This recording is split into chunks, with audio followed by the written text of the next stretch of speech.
Tangang publiko matapos isiwalat ni Representative Stella Kimbong umano'y sensitibong impormasyon kaugnay kay Vice Presidente Inday Sara Duterte.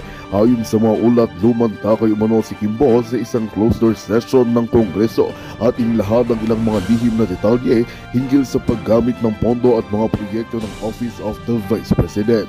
Bagamat hindi pa isinasa publiko ang buong nilalaman ng kanyang pahayag, kinumpirma ng ilang miyembro ng Kamara ng kabilang sa mga isiniwalat ay mga aligasyon ng irregularidad at posibleng labis na paggasta. Dahil dito ilang mambabatas ang nananawagan na masusing imbestigahan ang mga nasabing isyu upang matiyak ang pananagutan at transparency sa paggamit ng pondo ng bayan. Sa panig naman ng Office of the Vice President, maring pinabulaanan ni VP Sara ang mga paratang at iginiit na lahat ng ang kanilang proyekto ay dumaan sa tamang proseso. Ani niya ito ay bahagi lamang ng politikang marumi at paninira sa kanyang pangalan. Habang mainit ang usapin, umaasa ang publiko na lalabas ang katotohanan sa pamamagitan ng patas at bukas na imbestigasyon. At yan nga ang balitang ating pakakatutukan. Ngunit bago ang lahat, siguraduhin mag-subscribe at ihit ang notification bell para sa patuloy na pagtutok sa mga silip ng bagong balita sa tunay na boses ng masa.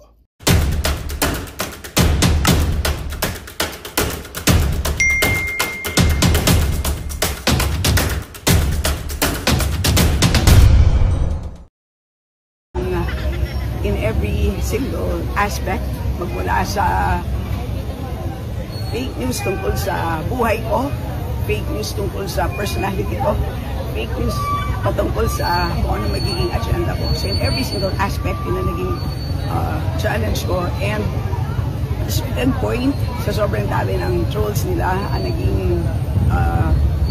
naging strategy namin is Madam, Congress woman ho kayo. Kayo ho ang tigas dyan sa Marikina, di ba? Kayo, ano pa kayo, Vice Chairperson ng Appropriation Committee. Napakabigat ho, napakarami nyo hong mga ayudang ipinamigay dyan sa Marikina. Huwag nyo sabihing underdog kayo. Ang naging issue nyo lang, masyado kayong nag-cooks sa mga hearing dyan sa House of Representatives. Yung especially noong budget deliberation ng Office of the Vice President ng Department of Education, 'di ba? Yun talagang breaking point na nagkaalaman na itong si Stella Kimbo pala wala namang masamang mag-tricycle kahit tayo nag-tricycle nga tayo. Ang problema yung lifestyle mo, biglang angat ka papunta ka kagad, pa-artista ka Yun ang problema sa inyo, madami. At yung mga bagay na yun, hindi nyo maitatago yan. Pati yung mga kaibigan, kamag-anak nyo, alam nila kung ano yung kasaysayan nyo. Yung biglang yaman nyo, dahil sa pagpasok nyo sa politika, meron ho tayong problema. To really talk to people face to face, kahit wala na talaga akong boses. So, yun ang naging difficulty factor talaga. Kailanman ay Ayun na nga mga kababayan nyo, ang nangyaring pag-iyak nitong si Stella Kimbo dyan sa kanya naging interview sa media. Heto, lipat po tayo dito kay Senate President Rodante Marcoleta. Sang-ayon ho ba kayo na siya na ang ipalit dito kay Chis Escudero? Makatuwiran, maprinsipyo at hindi nagpapakaasa sa administrasyon. Nasa katuwiran lang. Yun lang tayo, ika nga. Sang-ayon ho ba kayo dyan? Tayo kahit na first timer na senator yan, matagalong congressman yan. At yung kaibahan ng kanilang mga rules sa Senado at Kongreso, konti lang ho diferensya niyan. At alam ho ni Kong Dante dahil abogado yan, yung pasikot-sikot sa batas. Sang-ayon ho ba kayo na itong si Congressman Rodante Marcoleta ang susunod na maging Senate President? Naku, pagpalakpakan ho tayo pag nagkataon. Pagka ang naupo bilang Senate President, hindi na basta-basta nakokontrol ng Malacanang, ika nga. Naku, napakasaya ho niyan mga kababayan. Talagang magkakaalaman na ho pagka nangyari yan. Tayo ay umaasa. Sana, no? Sana itong pagiging veterano, mahusay na abogado, maprinsipyo, talagang hindi mababali ang paninindigan. Yan ho ang mga kailangan natin. Hindi yung inaagaw-agawan ka lang ng champagne itong si Lisa Araneta Marcos. okay na sa'yo, di ba? Hindi yun ang imahe, yun ang ika nga reputasyon ng gusto nating maging Senate President ng bansang Pilipinas. Ang kailangan nating Senate President, kahit ayaw man itong si Kong Dante, gusto natin yung mga ganyang klaseng individual. Si Soto, gusto nyo maging Senate? No. Big no. Pero kung sakaling magkakaroon ng arrangement sa pagiging Senate President niya ba, diba? Mapapag-usapan naman yan. Pro tempore mo na itong si Congress, Sen. Itong si Sen Dante Marcoleta, ha? Ano muna siya, kumbaga, Vice Senate President mo muna siya. Pwede na siya doon. Pero kung tayo tatanungin, Senate President ka agad. O kung di siya maging Senate President, ibigay yung Justice Committee sa kanya. Yung Committee on Electoral Reform. Ibigay sa kanya yung mga mabibigat. Ay, yung Blue Ribbon Committee kagad. Hindi na kailangan i-briefing yan. Di ba? Magkakaroon pa ng pag-aaral sa mga baguhang senador. Pero itong si Kong Dante, hindi niya kailangan yun. Kailangan niyang turuan yung mga bagong pasok na senador na magkaroon ng prinsipyo at paninindigan. Yun ang kailangan. Pero para turuan nyo itong mama na to kung paano yung procedure, paano yung pagsasalita dyan sa plenary, no need. Baka kung ating susumain sa lahat ng senador ngayon, nako, mahusay ho yan.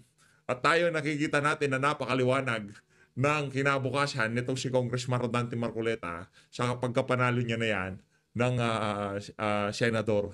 Maliwanag ho, masaya ho tayo sa ating nakikita. Nanunostra na natin, ika nga. Tuloy natin, Kondante, banatan mo.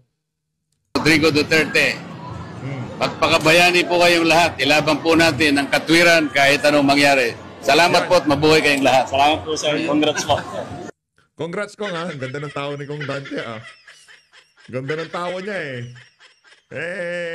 masaya ho tayo na nanalo yung mga kandidato natin. Pero pagka naiisip natin yung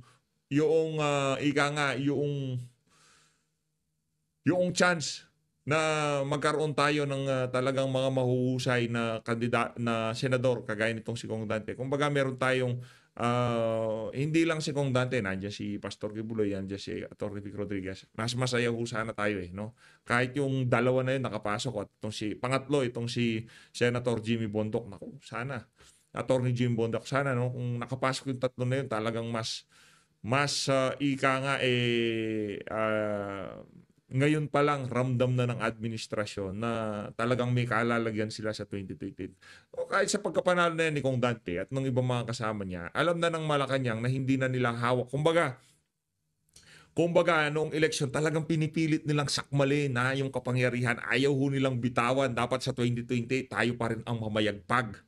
Nagsama-sama na ho, makakaliwa, dilawan, mga loyalista nga. Nagsama-sama na sila.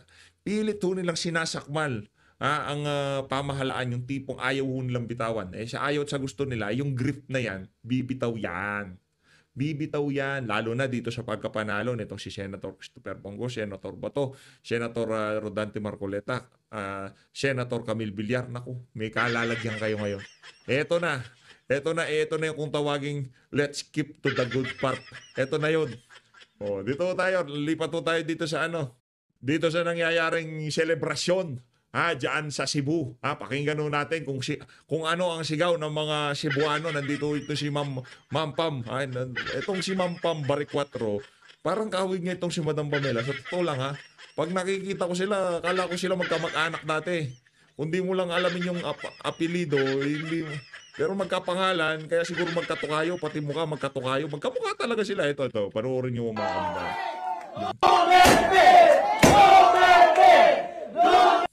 Ang lupit naman ng celebration na yan, Ma'am Pam.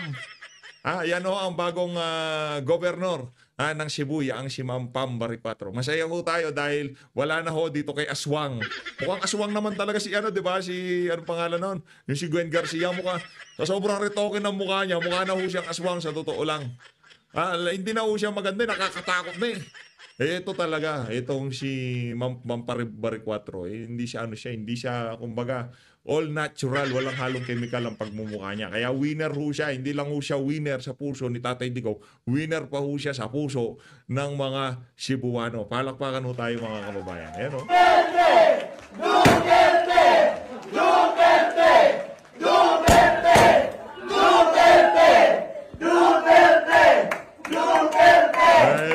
Yun.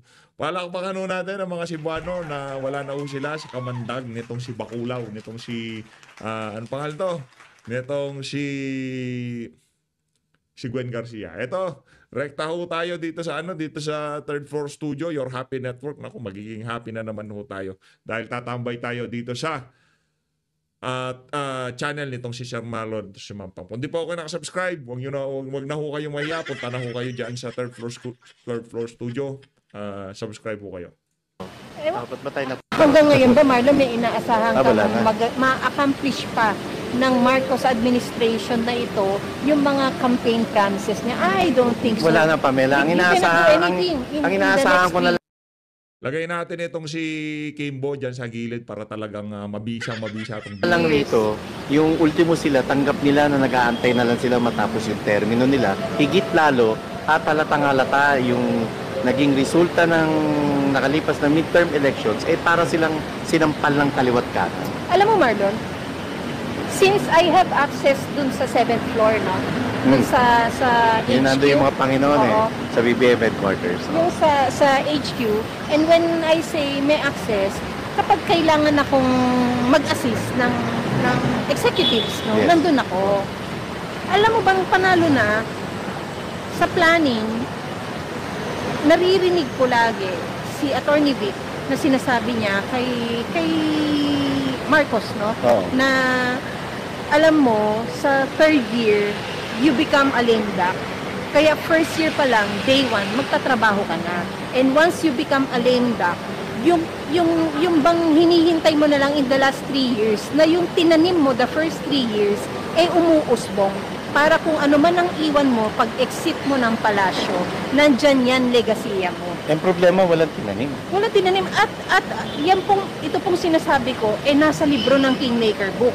Kung gusto nyo pong mas lalong maintindihan ang lalim at init ng ipinaglalaban ng isang Attorney Vic Rodriguez, this is not to hard sell anything, but this is to encourage everyone that if you have the extra fund, buy yourself the book of Attorney Vic Rodriguez by Jerry Lirio, Kingmaker, the hard copy. Available pa po sa Maiintindihan Fully nyo. Bookstore. Yes, maiintindihan nyo kung saan nanggagaling yung alab ng puso ng taong to. Maiintindihan nyo. Pero tama ka rin, no? Kailang bago sa pandinig ko yun na after 3 years lame duck ka na.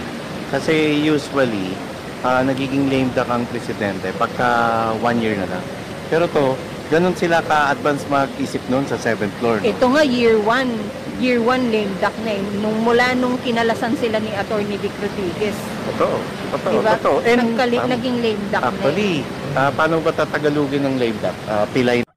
Actually, kahit hindi pa ko malas itong si Attorney Vic Rodriguez, lame duck na ho talaga si Marcos Jr. Base doon sa mga nangyari doon sa first year niya, yung mga kapalpakan, yung kung ano-ano na yung mga pinag-aatupag nila, yung kung paano na kumita yung mga nakapaikot dito kay Marcos Jr. Doon pa lang ho mga kababayan, lame duck na talaga itong si Marcos Jr. Na patok? Ba, actually, hindi doon pa lang sa sinabi ng isang Amy Marcos na ang namumuno ngayon ay Araneta at Romualdez at hindi Marcos. So, isa na rin yun eh. Isa na rin ang para ng pagsasabi yun na walang nagtatrabahong Pangulo at halos pinatunayan niya yung nauna namang sinabi ni Vice President Sara Duterte na hindi marunong magpaka-presidente ang Marcos Jr. Ay, sinasabi mo last year ng presidency, you become usually the lame duck. Yeah, Because usually, that's the time people will start parang cramming and lilipat yan ng bago nilang pupuntahan o bago nilang lalapitan or hihimurin ng puwet, ika nga, no, Marlon? But, this is very different with President Duterte. Now that he is no longer president in the last 3 years, he is still the most famous and the most sought after and the most alam mo yun, loved president of this country. Nakakatuwa pa yung mga naglalabasan na balita sa media sa abroad, no? Ang takbo ng istorya na kahit nakakulong ang presidente dahil doon sa issue ng alleged extrajudicial killings na dinidinig sa International Criminal Court, nanalo pa rin ang PRRD at hindi lang siya ang nanalo. nanalo ultimo yung mga kandidato na sinusuportahan niya at natalo naman yung mga kandidato na nang-api sa kanya. Actually, no, parang taong bayan na nga ang naghiganti para sa kanila, para sa pangalang dinungisan ng mga salbahing at alam mo yun, kaalyado ng administrasyon. Marami sa mga quadcom ang hindi lumusot. Yes. And sometimes you wonder, Marlon, no, what now becomes the fate of House of Representatives led by the House Speakership of Martin Romualdez. Ngayong malakas din ang ugong, Marlon, na maaaring hindi na niya makamit ang pagiging pinaka mataas na opisyales ng Kongreso. Kasi lumilitaw na halos si Martin Romualdez din ang naging dahilan kaya bumulusok pa ibaba ang trust and approval ratings ng isang Marcos Jr. Nagsimula yan, Marlon. Totoo yan. Yung obserbasyon na ni Sir Marlon, malaking factor itong si Martin Romualdez kung bakit talagang bumulusok. Kasi kung ano man ang gawin itong si Martin Romualdez dyan sa House of Representatives, reflection yun kung ng tayo ng administrasyon. Halimbawa, doon sa kanang pamimigay ng ayuda. Ayuda, kaso ang problema, yung mga dapat na maging benepisyaryo, hindi ho sila ang nabibigyan. At yung mga naman nabigyan, alam ho nila na hindi dapat ganon kalaki yung halagang mas malaking halaga dapat ang makuha nila kumpara doon sa ipinamimigay nitong mga namimigay ng mga akap-akap na to. Yun ho talaga ang isa sa mga nagpabulusok, ha. Kaya yung mga nag-iisip dyan na ayuda equals boto, wala yan. Ika nga yan yung pinaka walang kwentang mindset na pwede nyong isipin sa pagtakbo nyo, sa kung re-electionist kayo, ayuda. Hindi ho yan nagko-convert ng boto. Ang nagko-convert ng boto, serbisyo. Yun ho, serbisyo. Yung resulta ng mga ginagawa mo na kung saan nararamdaman ng mga ordinaryong Pilipino. Yun ho ang mahalaga ngayong mga panahon na to. Pero yung ayuda, naku, napaka-ano na ho niya, yung mga ebidensya ay talagang napakatindi na. 7-7 scheme, ano pa, yung 100 million, kung sino man na mag-host ng sorte nitong si Tambaluslos, ang dyan sa di ba, pinagmalaki pa nitong si 1 billion na ayuda doon sa Cavite, pinagmalaki pa ni nitong si Ray Mulya, hindi ILG, kasi wala pa daw lagay sa kanya yon. Ganyan ho sila kawawalang iya. Kaya, ang sinasabi ho natin dito, sa susunod na election, 2028, soliduhin ho natin. Kung meron pang mga kandidato ngayong sa nagdaang eleksyon natatakbo ng pagka-senador, susubok pa ng isang beses. Sana itong si Attorney Vic Rodriguez, itong si Pastor Apollo Kibuloy, sumubok pa ulit. Kasi sila ho talaga ang kailangan natin sa totoo lang. Yang mga individual na yan, si Attorney Jimmy Bondok, yan si Attorney Vic Rodriguez, sila ho talaga Parang si Condante, di ba, unang subok niya, biglang atras siya. Kumbaga nagpakilala, tapos, teka lang, out ako dyan. Pangalawang balik niya, nandun na ho siya. Nakapasok at talagang linampasan pa niya yung mga talagang kilalang pangalan, kagaya nitong si Soto at nitong si Lacson. Yang si Aimee, ang dami ho niyang linampasan.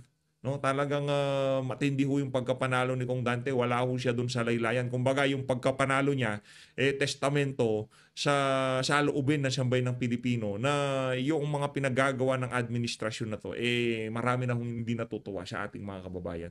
Sa issue ng flood control, because there was an internal report within the executive na the cost of the 5,500 flood control's failure is that of his aid na si Zaldico di umano. Kaya nga nagkaroon din yan ng pag-exit ng isang Zaldico bilang isang appropriation chair, tama ba? Tama. Sa Kongreso. Di umano nakarating sa mga opisyal ng palasyo na talagang may makating kamay ito pagdating sa alam mo yung paggalaw ng pondo para suppose dun sa flood control. Okay na sana yan na napahiya ang isang Marcos Jr. sa nakalipas niyang SONA patungkol dun sa flood control project. Ang problema, walang ginawang aksyon ang Marcos Jr. Wala siyang pinasukan, wala siyang sinibak sa pwesto, at wala siyang ipinakulong para papalagutin kung sino ang nakinabang doon sa 1.6 billion project a day patungkol naman sa flood control natin. Yan yung isinisigaw ng TAPS Coalition, yung accountability. Sino ang lalakas ng loob ninyong mangurakot, pero walang may lakas ng loob na humarap at mag-step forward at sabihin, akin to, kasalanan ko to, tatama natin. Ang lakas Walang ng ganun loob ng isang Marcos Jr. na magyabang sa State of the Nation address. Ngayon, nung napak-check siya, 2 days after, no? 2 days after, nung napak-check siya ng mismong kalikasan, wala siyang ginawang action. Kasi, sabihin natin, sige, napahiya siya. Pero para makarecover siya sa pagkakapahiya niya, dapat ang ginawa niya, nagpa-imbestiga siya, pinasuhan niya kung sino man yung mga nagnakaw sa pondo, sa flood control. Tinanggal At higit niya. sa lahat, tinanggal niya at kinasuhan niya at ikinulong niya. Pero hanggang ngayon, mag-i-State of the Nation address na naman ng Presidente ng Pilipinas at papalapit na naman ang tag-ulan, wala tayong nakikita kahit isang puno na bumuto para papanagutin kung sino yung mga nakinabang sa multi-billion pisong pondo kaugnay ng flood control. Alam mo, minsan palaisipan yan sa akin, Marlon, kung paano niya ngayon itatama yung mali niyang datos ng 5,500 flood control na yan, itong parating na zona na to. Tatakpan niya ba ito ng 20 pesos na bigas na, uy, Marlon tapos na ang eleksyon. Babalik kaya ang 20 pesos na bigas na kanilang sinuspend for just 1 day ng Kasi implementation. Kaya naman sinuspindi dahil para hindi na magmukhang vote buying. Oo. Kaya pumalag ang Commission on Elections. Oo. Pero maraming nagdududa dahil alam nila hindi ito sustainable. Higit lalo, ang tingin dito ay isang sugod dahil nga papalapit ang eleksyon. Ngayon, tapos ng eleksyon, itutuloy ba nila? Ibabalik ba nila yung 20 pesos per kilo ng bigas sa Cebu region at hindi lamang dapat sa Visayas region, kundi pati na rin sa Bot. Yes, Fred Sangke, noisy po ang background because outdoor. So, paintindi na lang. Or with this microphone na malapit, mas Alam mo, hindi lahat ng nagsasabi ng audio. Maganda na audio. Ako naman sasabihin ko pagkapangit, pero okay na yan. Wala naman sa studio. Pagka nasa studio, ganyan yung audio, pwede kayo magkomento. Pero pagka nasa labas na, kung ano nakahain, yun ang kainin. Hindi kung ano-ano hinahanap natin. Ang bagyo mga iba dyan. malakas po ba? We want to address your concern, no? Rick, Damo D13, wala ang death penalty. Yun nga, sa graft and corruption. Yun ang nakakainayang. Actually, Kasi Marlon, isa yan sa plataforma de gobyerno na inilatag ng isang attorney, Vic Rodriguez, yung death penalty para sa mga kawatan na opisyalis ng pamahalaan at death penalty sa mga banyagang nagtutulak ng ipinagbabawal na G. minsan hindi mo nga maiiwasan magtanong, Marlon, marami ba siyang mas nasagasaan dito o natakot dahil sa kanyang pagsusulong ng ganyang Posible. Posible.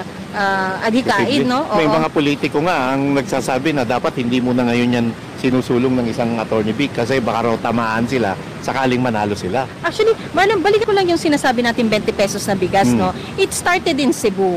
Yes. And we all know the dynamic between Marcos and then Governor Gwen Garcia. But now that Cebu is being led by a new Governor Pam Baricuatro, Congrats, Gobernadora. Gobernadora will Pam now be swayed, be influenced, and be made uto-uto of the possibility na dito nyo i-implement ulit ang 20 pesos na bigas, or now that it is being led by a PDP candidate governor Pam Baricuatro, will the administration still have the initiative to pursue with what was planned initially with Gwen Garcia?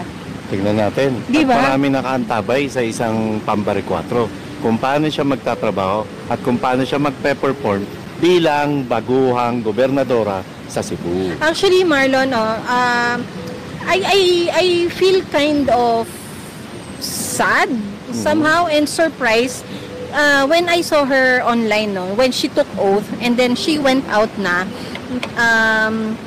surrounded by bodyguards na walang makalapit sa kanya, and then it started out negative because she was already chanting na na parang sa Bisaya ba, layas ka na.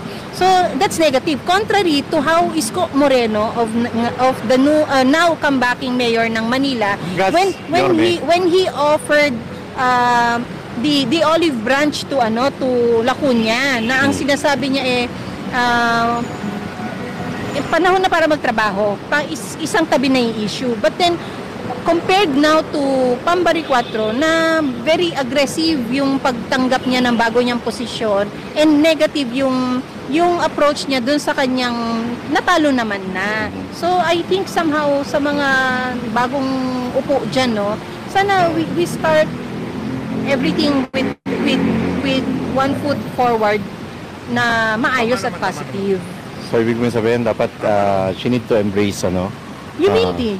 Yeah, pwede. Humility. Humility. You cannot start too arrogant and you cannot start too strong because bago ka. Wala ka pa napapatunayan sa sarili mo. And I hope, sa team niya na baka nakikinig naman, maparating. But again, Tama yung na yan, itong si Madam Pamela, no? Huwag na masyadong agresibo. Di ko pa nakita yung mga video nitong siya. Yun pa lang nakita ko yung Duterte chant nila nung siguro na pagkatapos ng proclamation nitong si Pambari 4, mataas ang emosyon, mainit kasi alam nyo naman yan dyan sa Cebu, iba yung environment dyan. Di naman yung dyan si Gwen Garcia, agresibo kasi yan. Kung maaari lang na hindi po babayan, kahit talo gagawin ho na yun. No? Pero maganda yung suggestion nitong si Madam Pamela na huwag masyadong agresibo. Ipakita mo na hindi ka kagaya ng papalitan mo na yung tipong pagka nakahawak ka sa pwesto o masyado kang arrogante o kung ano pa man. Di ba? Maganda ho yan. Para sa mga team nito si Pambari 4, merong suggestion itong si Pamela ng Telcor Studio. Congratulations to you, Madam. And I hope you do better than Gwen Garcia. Baka naman na-overwhelm na. Yun na nga ang problema, Marlon. If one neophyte is too overwhelmed, we already know how it would go in the next 3 years. It will all go in your head. Yung malaking bagay, yung mga nakapaligid sa kanya na pwede siyang bulungan, kalabitin. Pero ito hinay-hinay lang. Ito talagang nakakordon ng security guard. I'll show you the link later on. And if you read, alam mo ko naman, marunong ko magbisaya. Ako kahit pa paano, nagagrasp ko yung yung gist ng mga comments. Talaga makikita ay madam, wag pong ganyan. Ay, dapat ganito. So, I'll show it to you so you know where I'm coming from, no? Kanina, Marlon, nabanggit mo si Amy Marcos. Kasi may mensahe si Mark. Di ba siya yung, mo? May term ka yung kapit. Nakakuyapit. Yung talagang naghihingalo siya, bababa siya, o nandyan ka na lang, di ba?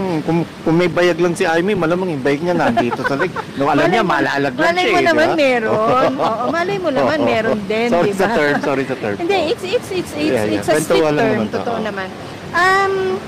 Ang sabi niya kasi, ang tagumpay na ito, kasi nandito na tayo sa pang-ilang meron, na ba? Official na ba o partial unofficial pa rin? I don't know, parang ayoko na tumingin. Unofficial pa rin, no? Okay. Actually, I stopped monitoring, when we found out na wala. Anyway, ang sabi niya, ang tagumpay na ito, kahit gaano kailap at kahirap, ay isang katibayan na kapag ikaw ay nanindigan para sa tama, mananalo ka. So ano na lang sila Attorney Vic Rodriguez? Ano yung ibang member ng Duterte? Yes, ano na lang si Attorney Jimmy Bondoc? Ano na lang sila Attorney JV Hindo? Ano na lang sila Attorney Baka naman Lambino? May typo yan, hindi na kapag ikaw ay nanindigan para sa tama, mananalo ka. Baka naman yung nanindigan, pwedeng palitan nyo na kapag ikaw naging mangga, mananalo ka. Hindi naman type spelling na yun, Gagsi. Tapos sabi niya, mabuhay ang Pilipinas. So, yun lang yung sa akin, na parang, paano yung sa iba na nakipagsapalaran talaga ng buhay nila, at nanindigan sa tama, at alam mo namang niyakap ng mga tao, at hindi nagkamit ito, wala silang paninindigan. Anyway, nandyan na yan. Kitang-kita naman yung pagkapanalo ng isang Amy Marcos. Basta nakaantabay po ang mamayang Pilipino sa iyong gagawin, at patunayan mo na mali ang isang Justice Secretary Boying Rimulya na yung isinampa mong kaso laban sa kanila ay dahil lamang sa kampanya, sa eleksyon. At ngayong tapos na ang eleksyon, dapat ipursige mo panlalo yan. At higit lalo na galingan mo ang pagtatanggol kay Vice President Sara Duterte ngayong nalalapit ang impeachment trial. Ang galing ng ng keywords na ginamit mo, Vice President Sara Duterte, dahil kanina lang nagkaroon ulit ng press conference si Takatak, no? Yung Magandang balita ang hatid namin sa inyo ngayong araw. Sa pagtatapos ng aming balitaan, nagbigay kami ng mga mahalagang impormasyon. Maraming salamat sa pagtutok at pagsuporta sa aming programa. Huwag kalimutang manatili sa mga susunod na araw para sa mga bagong balita at mga kwento na dapat nating abangan. Mula sa Boses ng Masa, magandang araw, Pilipinas!